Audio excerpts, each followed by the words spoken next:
একটি ফুটফুটে শিশু, যাকে দেখলে যে কোনো পাষণ্ডের মনেও মায়া জাগার কথা, অথচ সেই নিষ্পাপ শিশুর সাথে এমন পাশবিক কাজ কিভাবে কেউ করতে পারে? এই অবুঝ পৃথিবীকে কিছু বুঝে ওঠার আগেই সিলেটের 4 বছরের শিশু ফাহিমা আক্তারকে পাড়ি জমাতে হলো ওপারে। নিজের প্রতিবেশী চাচা জাকির হোসেনের লালসার শিকার হয়ে প্রাণ হারাতে হলো তাকে। মাদকাসক্ত এই ঘাতকের স্বীকারোক্তিতে বেরিয়ে এসেছে সেই লোমহর্ষক ও বুকফাটা কাহিনীর বিবরণ।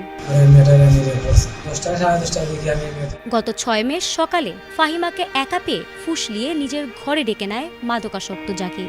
সেখানে এসে শিশুটিকে ধর্ষণের চেষ্টা চালায়।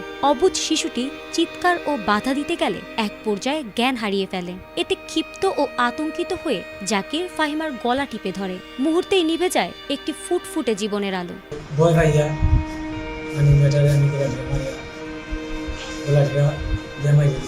হত্যাকাণ্ডের পর লাশ গুম করতে জাকির প্রথমে সেটি একটি কালো ব্রিফকেসে লুকিয়ে রাখে। পরে ঘরের মেঝে খুঁড়ে পুঁতে ফেলার চেষ্টা করেও ব্যর্থ হয়।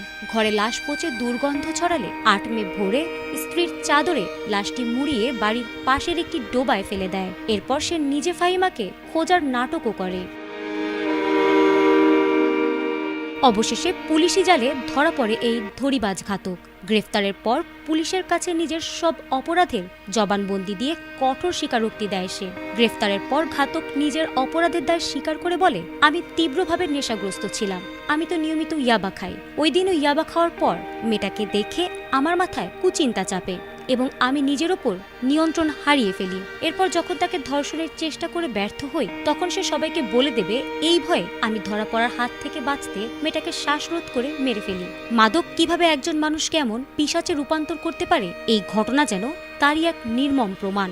এলাকার মানুষ এখন এই মাদকাসক্ত ও নরপশুর দৃষ্টান্তমূলক ফাঁসির দাবি জানাচ্ছেন। এদিকে ঘাতক জাকির হোসেন গ্রেফতার হওয়ার পর এলাকায় তীব্র উত্তেজনা ছড়িয়ে পড়ে এবং দোষীর দৃষ্টান্তমূলক ফাঁসির দাবিতে ফুঁসে ওঠে বিক্ষুব্ধ এলাকাবাসী। নৃশংসই হত্যাকাণ্ডের বিচারের দাবিতে শত শত মানুষ বিক্ষোভ মিছিল ও মানববন্ধন করেন। তারা অপরাধীর দ্রুত বিচার নিশ্চিত করতে আইন শৃঙ্খলা রক্ষাকারী বাহিনীর প্রতি জোর দাবি জানিয়েছেন।